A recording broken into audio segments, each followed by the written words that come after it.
Back at it again. Excuse me.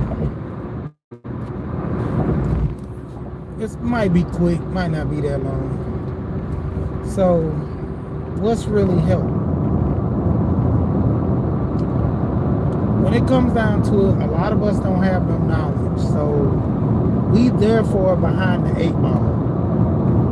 And being young men, we furthermore like behind the curve because independently, we need help with a lot of stuff.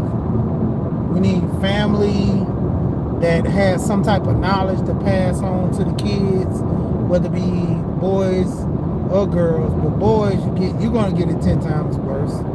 You know, shout out to the Underrated Darkness. I was on his men's talk earlier, and you know, shout out to Big Discussion 76. I had a conversation with him, and you know, it was kind of to the point where, you know, you feel like nobody's watching your content, and or you know, the engagement is not all the way there like it should be or it used to be, and it's kind of more or less to a point to where, man, a lot of people just giving up on their channels. You know, one thing with me, with my channel, I'm very much so busy. Like, I got a lot of money to make, certain length of time. I gotta do certain things. I gotta put things in perspective, things in play that's gonna, you know, assist me to reach some goals that I want to reach. Boss lady, what's going on? And so, therefore, you know, I try to make time. Like, I seriously got a lot of videos that I haven't put out. I got a lot of things that I'm working on. I'm actually in the process of trying to do some podcasts and stuff now, because I've been had the equipment for a while. I actually gave up some of my equipment because I wasn't that serious as I was trying to be. And, you know, things fell through. You know, me and my boys, we were supposed to, not my kids, but my friends, we were supposed to make a podcast. And, you know, we kind of all fell out. So it was like, what's the use of having all this equipment and I'm not going to use it the way it's meant to be used? I'm talking about I had everything. Like, I've already had cameras from when I used to do paintballing. So those cameras are outdated, but I can still use them because they're mini cameras. Like, you know, just like the GoPro, JVC made some cameras to, you know, kind of run the length of a GoPro to see if they can, you know, get in that field of competition with GoPro and give them, you know, run for their money. Cameras are pretty good. Can't knock them. You know, real good quality. I had the HD camera, so I would always use them for paintballing, and I didn't do nothing with them, so I'm like, why not just use them for this podcast? I mean, I got them just sitting in the trunk because they went on my paintball gun and my paintball mask, so I'm like, why not go ahead and use this for podcasting? So it was a lot of stuff, man. It was the cynical one. What's going on with you? So, like I said, it just getting into a lot, but you know, get back into it. What's really helped when you have people that's, you know, family supposed to be there for you, work with you, but they want to tell people what they did for you, you know. And the funny thing about this is, so I have a family member that kind of, you know, one day me and him had an argument online.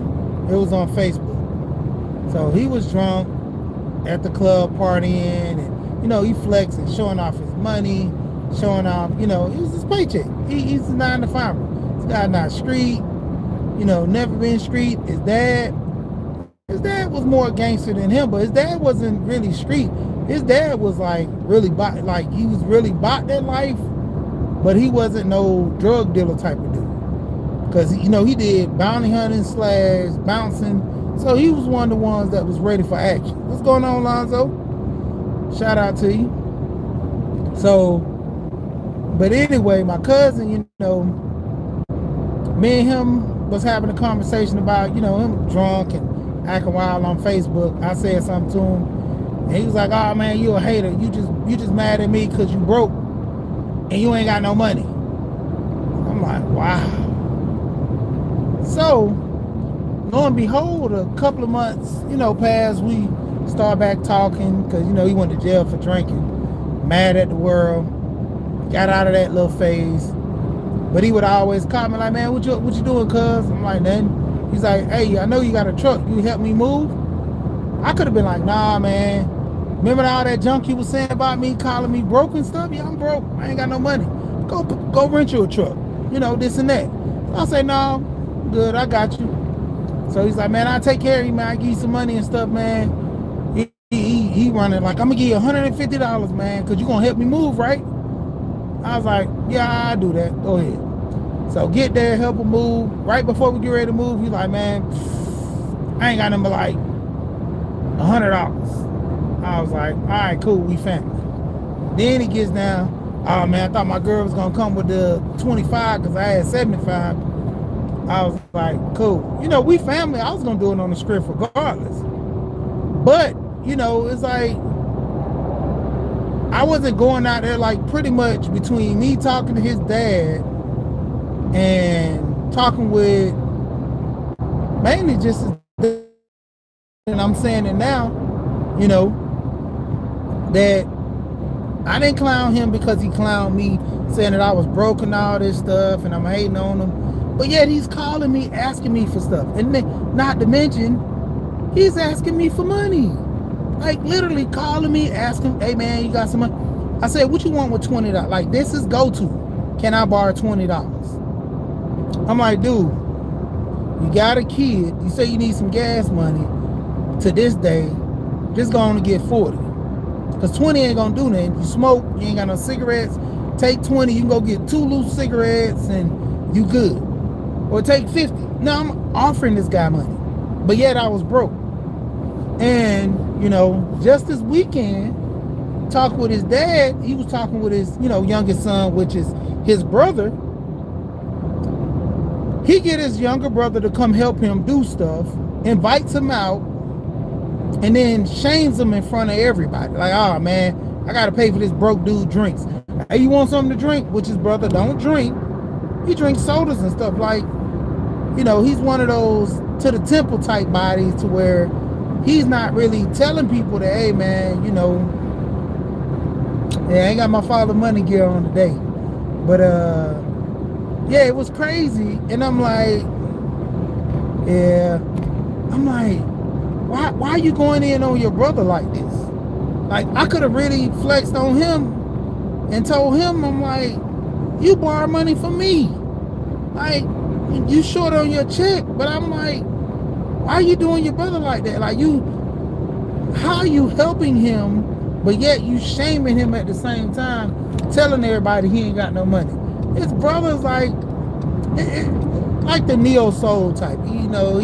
He's walking this path, and he's into this Garveyism and all this too. So he's looking at, "Man, I don't want to be working for the nobody telling me what to do, / I'm on my body as a temple."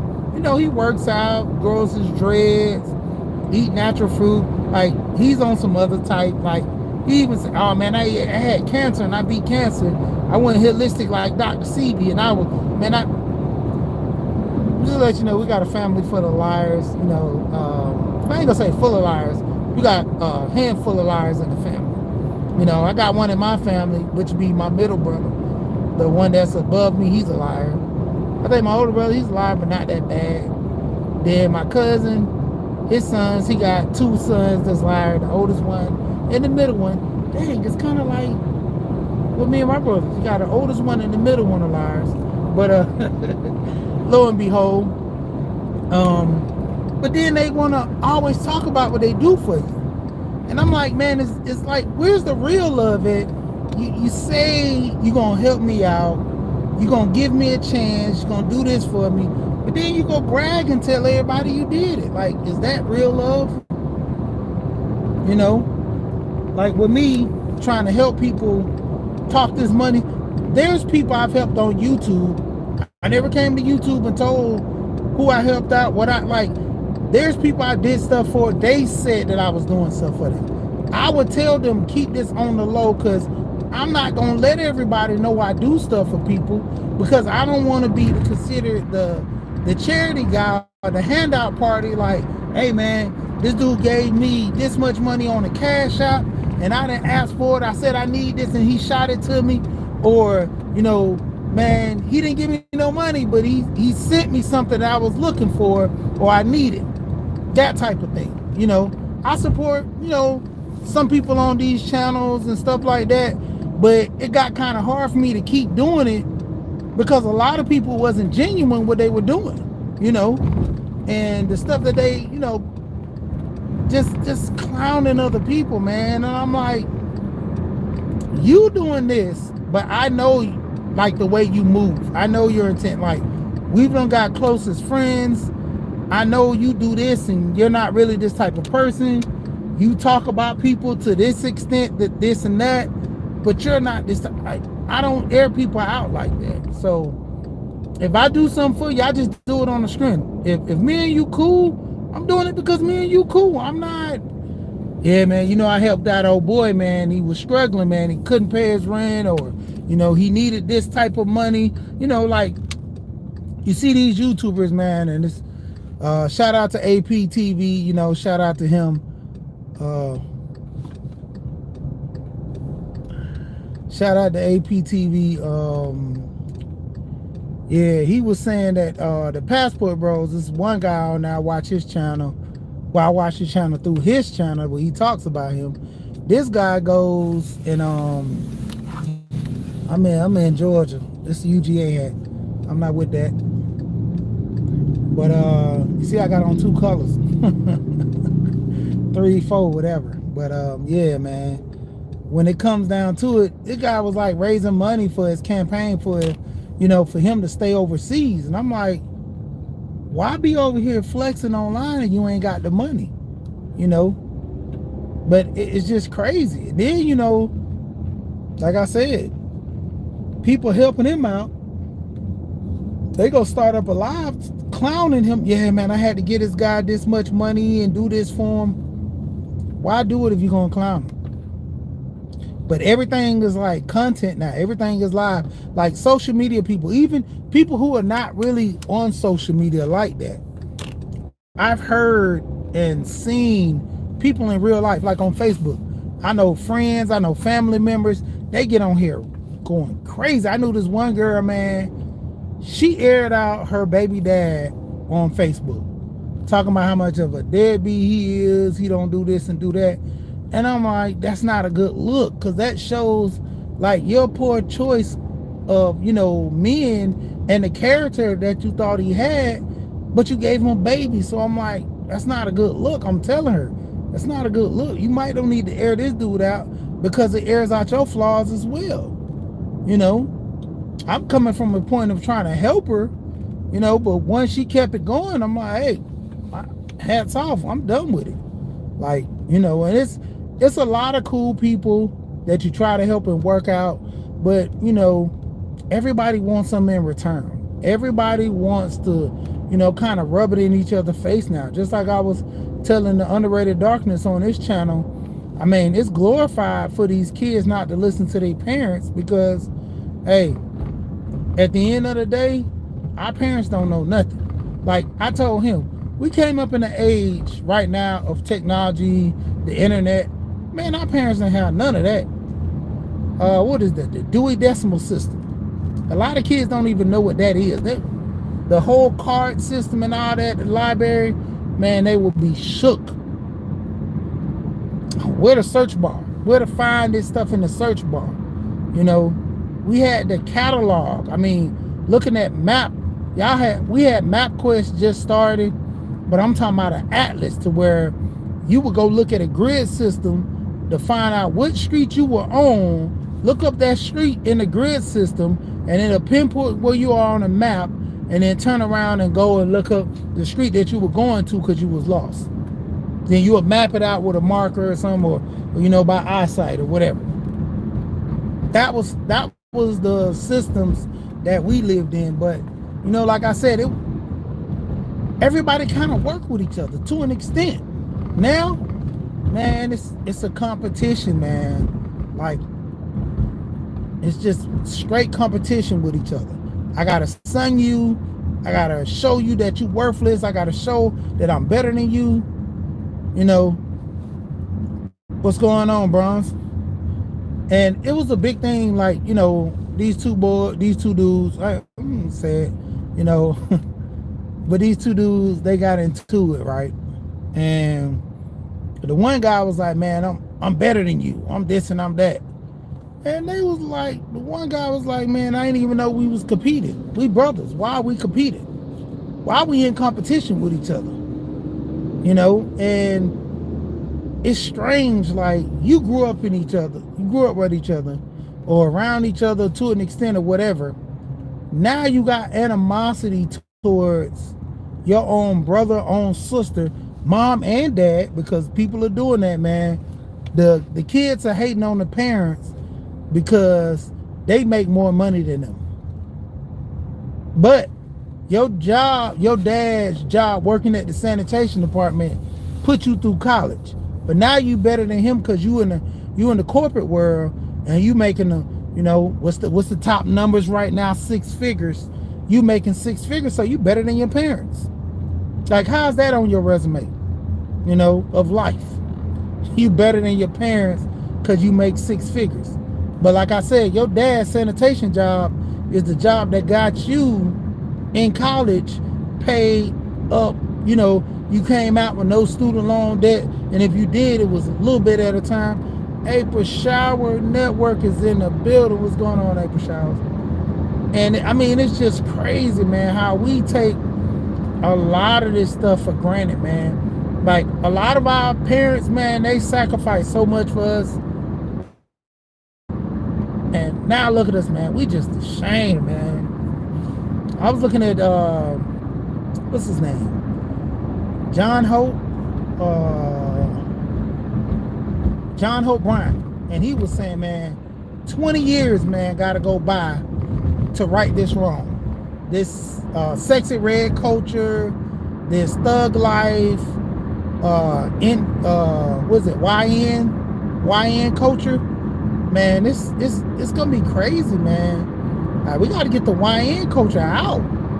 Like, these kids, man, I'm glad my sons, my younger son and my older son, they don't want to be no thugs, man. They come from a good home. I came from a good home. I wanted to be thug because thug life was so prevalent, man. It was, man, Trick Daddy. I seen all the wild stuff. I heard about it. I was around it, so it was cool. But when I got older, man, I'm like, man, what was I doing when I was young? That's like I listened to a Grits and Eggs podcast, and the guy was saying he was running away from the police. He ended up not getting a DUI, which he was running away from the police for, because he thought he was going to get a DUI. So he took off on a high-speed chase with the police. Just because he didn't want to get a DUI, and ended up, by the grace, didn't get a DUI, because you know why? They thought that he was running drugs. They thought that he was hiding a case. He just, like he robbed somebody or something. He was running. All that skipped over. Only thing he got was fleeing the police and all that. And that's a ticket. I mean, you can get jail time if the judge wants to, but at best, that's a ticket. And when it came down to it, man, it was crazy. What's going on? It's crazy, but he didn't get a DUI and he had CDLs. I'm like, ooh, you lucky. Like, most of the people, y'all don't understand, like, CDLs, that's your livelihood. You drive for a living. So if you lose your license, you don't drive, you essentially don't have a job. You don't have a job. What are you going to do? You got to go back and get a trade. You got to go back and start using your hands or get a corporate job, something, because you're not touching the steering wheel no more as far as a job. Because most of the time, if you get a DUI, it's going to be hard for you to find a company that's going to hire you to do the work, because the insurance is going to be too crazy. Then if you do, even with your regular car, you got to get the SR22 insurance, and that is crazy. Like, you'll be paying what most people pay with bad records per month. You'll be paying $600, $500 a month, just 1 month, $700. You know, because the SR22 insurance, depending on what you did, your pursuit with the police, man, that's gonna run you some money. But like I say, you know, then you'll have people shaming you for that. Man, I had to look out for my cousin, man. I gave him, you know, this much money to help him out. He was going through that little DUI thing. Why tell everybody? You know, is it like they had a song, "Where's the Love?" Like, why tell everybody that you had to help me out? The whole world gotta know you did something for me. Why? Why can't it be just some on the strength? You know, why can't it be like, hey, at the end of the day, God looked out for me, I looked out for him. We doing things to make it work. It's always got to be.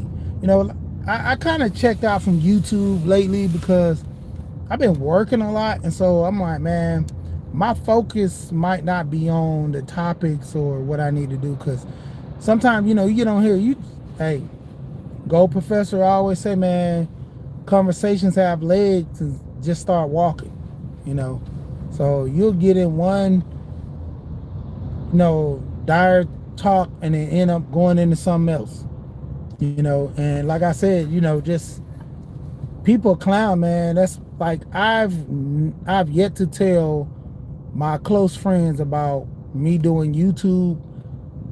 Well, I just say my circle of friends know, but close friends I know from Facebook, social media, they have yet to know I do YouTube. Because, you know, like I told one of my friends, I'm like, it's just like Jesus. Jesus could do no miracles in his hometown. You know why? Everybody looked at Jesus, oh man, that's little old Jesus. The little boy that used to run around, snotty nose, whatever. Like, that's how they look at you. You pretty much are set up not to, you know, do anything worthwhile. You're not doing anything worthwhile. You're not, you know, handling your business. To everybody else, hey man, I remember I used to give him my tray at school because he ain't had no money for lunch.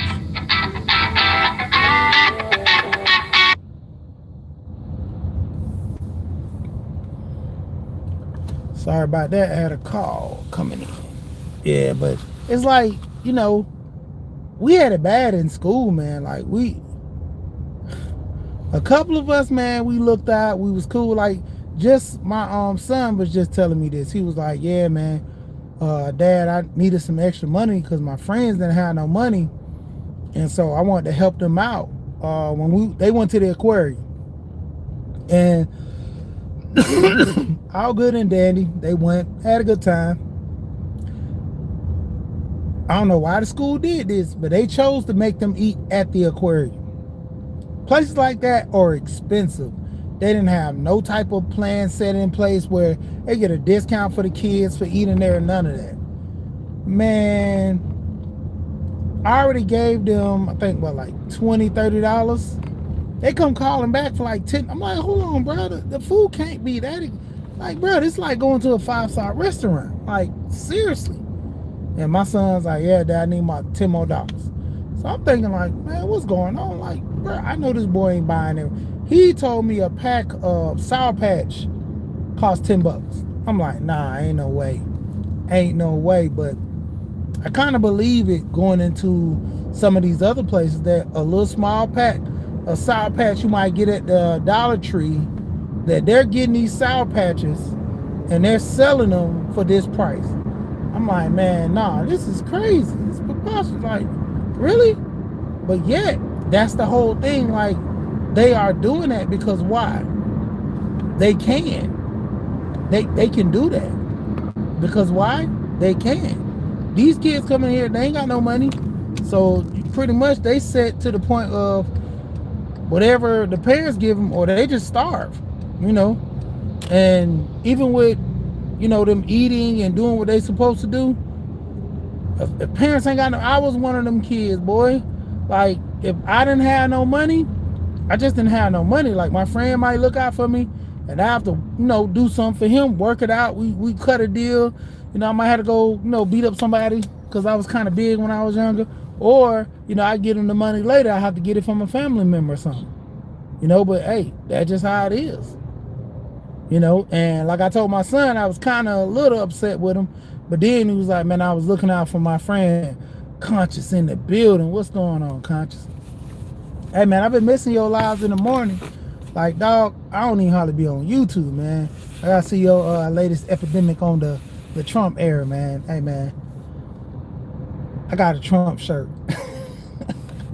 Man, I'm like, in real life, man, I'm petty, so I got the Trump shirt. Hey, Conscious, I'm a tag you when I get my shirt. It's actually from a what is it? Legend.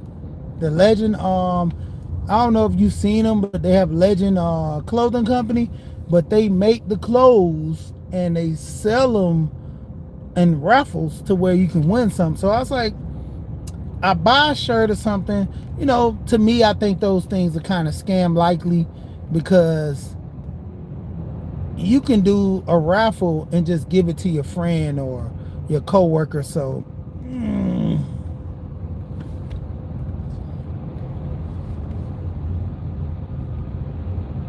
Yeah, so I've been moving around. Say what now? Yeah, man. I ain't been on here that much because, like I said, I've been working a lot, man. Yeah, I've been working a lot. So I just mainly been trying to, get myself on ground and stay, because doing my little work, doing my business, then trying to do my regular job. So trying to make this stuff pop off. And hopefully I might go ahead and quit my regular job, but I kind of like having two jobs because I can always, tell my job, man, hey, shut up, don't talk to me like that, I'm gone, bye. That's always been the power of me always having two jobs. What's going on, man? I always be killing strategic entrepreneur. Hey, man, I don't know what's the word with me with that word, man. Hey, man, what's going on with you, man? Hey, email me your number again. This one, go to Sheet We Here. I got that email straight. With Google, if you had too much pictures and all that stuff storage, they'll kick out like the emails. But email me back at Sheet We Here, and I'm gonna reach out to you, man. Sheet We Here Gmail, or hit up Mr. That's Mr.Sheed82. Oh man, my phone about to die. Let me go and try to hit this thing with some juice. Mr. Sheed82. That's my other email. But mainly I did the Sheet We Here for YouTube. Let's see if I can throw this thing on the charge real quick. I don't want it to go dead.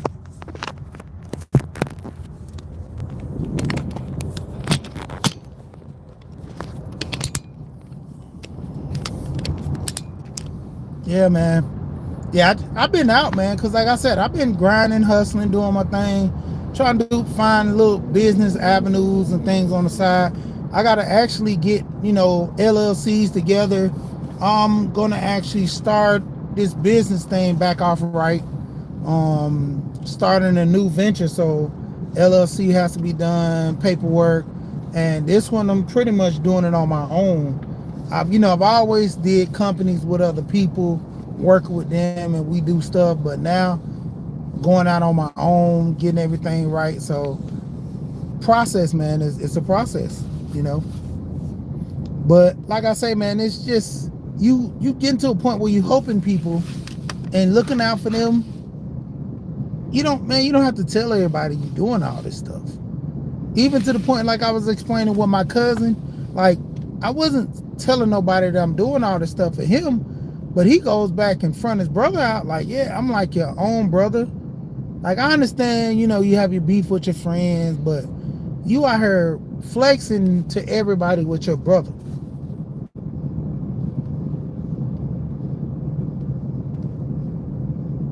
Yeah, man, that level up is something serious, man. Like, I know you was hitting it with the stocks and stuff, man, and your cleaning business catching off the ground. I was looking at getting into that too. I was watching a channel called AO The Table, and AO was saying that since he pays about $1,200 a month to have somebody clean his house, he gonna just start a cleaning company and write that stuff off on his taxes. Like, I'm like, that ain't a bad idea, especially if you can get somebody to come work for you and that's pretty good. Like, that ain't a bad idea, because me and my friend was talking about that. We're talking about, because we've been doing a lot of this home improvement stuff to the point where he has a lot of tools now, and I have a lot of tools. We can rent some of this stuff out to people, like cement. We got cement mixers, snakes for toilets, cameras for toilets, wall snakes. Wall cameras, like the, what they call them, inspection cameras. So I'm like, man, we could be renting some of this equipment out and getting paid. Home Depot do it and make tons of money. I was telling him that I rented a trailer one time from a guy to move a car, and it was, man, just a random house. Just went to the house, talked to the guy, he hooked the trailer up, took a picture of my tag, took a picture, of the everything being hooked up properly in the video, and it was it. He just wanted to look at my license and see who I said I was, I really am, and that was it. And see, that's the thing, man. Like, even me with my handyman business, dog, like, now they want you to have websites and all this stuff to see if your business is legit. Like, a lot of my clientele is word of mouth. I could put up a website, contact information. Somebody contacts me, cool, but I like my small customer base and word of mouth, because you're bringing me clientele that I know is going to be of some significance, that going to pay and is going to respect my time. Just random with people, man. Kay, what's going on with you, man? Kay, another person may be hitting with the business, but a lot of people don't respect your time, man. Like, you advertise yourself out to people, honestly speaking. Like, I was just talking to my son about that, because he helped me actually do a job yesterday, real quick, for somebody, and I was there with him. We was talking, and I was telling him, I was like, man, good customer service go a long way. Lady came, and she, just spilling about this story. She in a motor blowing on a car. She was leaking oil. Guy told her she was leaking oil. She said, I don't think so. Guy tells her again, you might want to, check it out. She said, okay, I'm going to check it out. She get ready to pull over, and her light comes on. She's like, oh, let me hurry and pull over. My light, engine light pulled on, turned on. Soon as she got over and stopped the car, the whole thing, all the lights come on, dashboard, and the cutoff. Got to the point where couldn't start the car back. All her oil ran out of the car. She blew the motor. She said she was leaking antifreeze too. I'm like, I don't know how that happened. You leaking antifreeze and your motor oil come out. She said you just driving. It might have been something she ran on in the street or something, and it messed up her car. But I mean, crazy. And then turned around.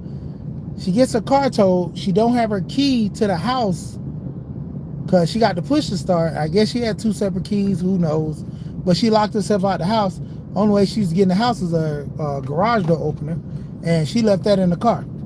So she had to call a locksmith, open the house, got in the house, got everything set up to go get her granddaughter's car, got her granddaughter's car, and came back home and locked the keys in the house again.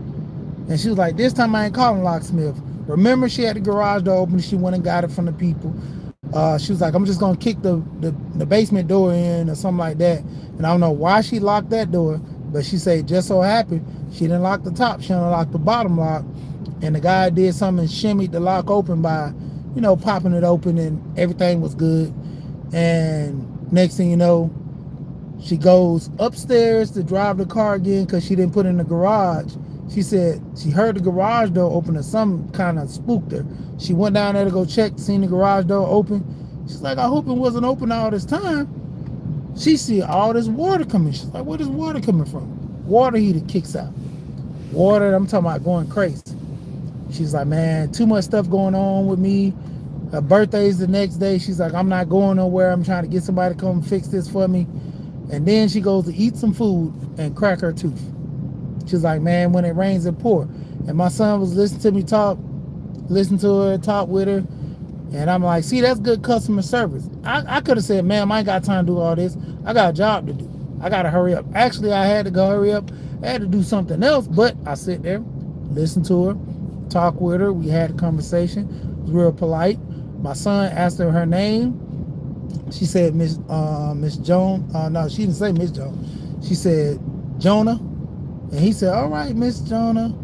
And I'm like, oh, that's good. Cause I told my son, if you'd have called her Joan, I said, I would have popped you in your mouth because I teach you better than that. And she's like, yeah, he's a respectable young man. She's like, I'm going to send you some money and make sure to give him a tip. She said, because he's respectable. I like him. She said, I hope you're good in school. He's like, yes, ma'am. I looked at him. I said, boy, you missing 2 assignments. I stay on him, boy. I'm like, you too smart. My son's an AP. Too smart to be doing all this. But, you know, when it comes down to it, man, great customer service, man. That's what helps. So I got that job referred from another a guy that I work with. But it gets to the point, man, a lot of these people, man, honestly, I don't want to work for everybody, because if you don't have, you know, some type of compassion or want to be willing to deal and work with somebody, I don't want to work with you. All money ain't good money. Man, you deal with a customer, they can be the worst. They can always find something to get over on you, to cut off some money and, you know, charge a little less because they want the discount. That's the way you keep your money. You don't just be paying top dollar and giving out your money. Most rich people want a discount. Most rich people, they're willing to pay the money to get it done right, but the majority of them are so penny pinchers, man. They want that stuff done for little or nothing. Little or nothing. Yeah, I mean, to the degree, man, I can't tell you how many people that I ran across when I used to do like little small moving delivery jobs. You have a sofa, like one lady, prime example. She had a sofa. I said, well, I don't want to, you know, deal with this sofa, putting it on the back of my pickup truck, because that's normally what I do. She said she had a, what was it, love seat. She had a love seat. And no, first she told me she just had a sofa. So I'm like, okay, I get the sofa. Then she tells me, oh, I forgot to tell you there's a love seat with the sofa. I'm like, no problem. I can still put that on the back of my truck. Some say, man, Rashid, just bring the small trailer, because you don't want to deal with all that stuff throwing it on that, you know. Yeah.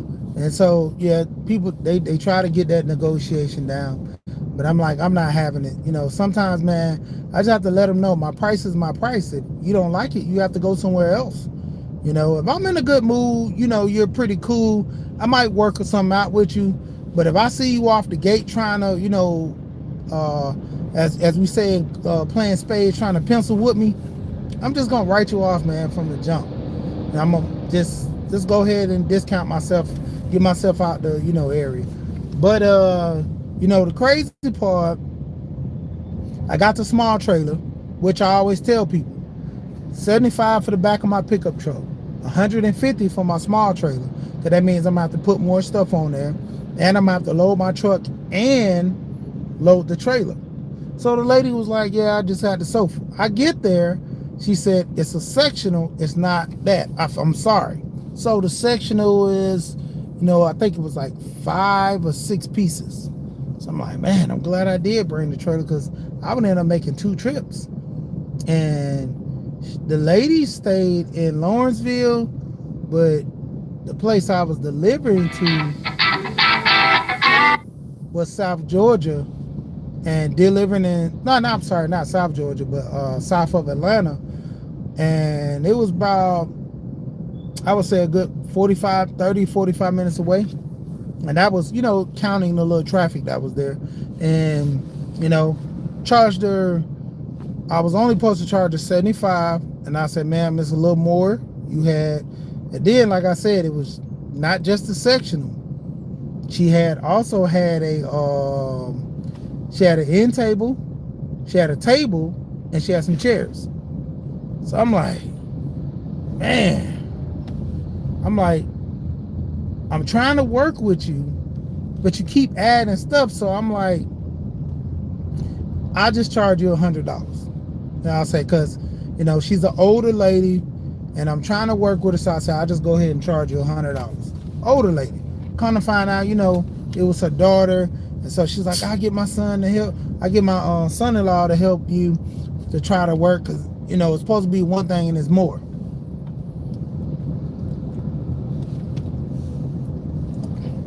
So end up getting her grandson and a son-in-law to help bring the stuff down. I loaded and I brought stuff down too.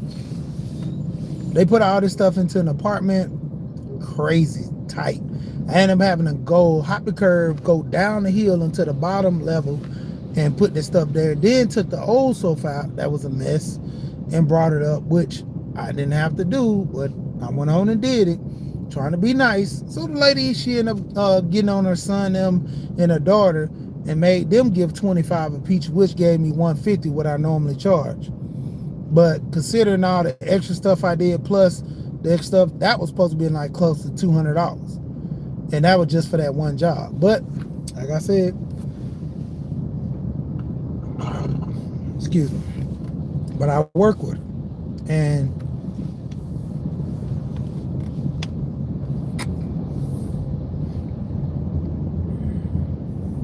but it's, getting to a point, man, where a lot of people, man, they just, man, just, I don't know what to say, like, just having an issue with, like, doing stuff for people, and you got to brag about it. Just, hey, man, I had to help this guy, man, I did all this, man, hey, man, give me a pat on the back, this is what the original conversation was talking about, I told you. But, when it comes down to it, like I tell people, my price is my price. I kind of work with you, and we make some type of deal, but, considering me coming out on a price, you let me get there and then try to change the price in my face, I already know this job is not going to be good. I had a buddy named Eddie, he does HVAC.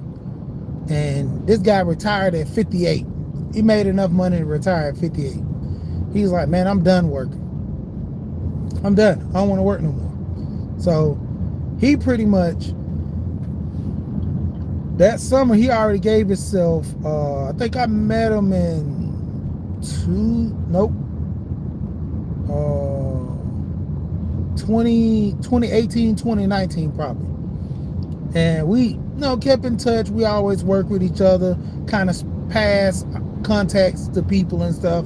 Real good guy.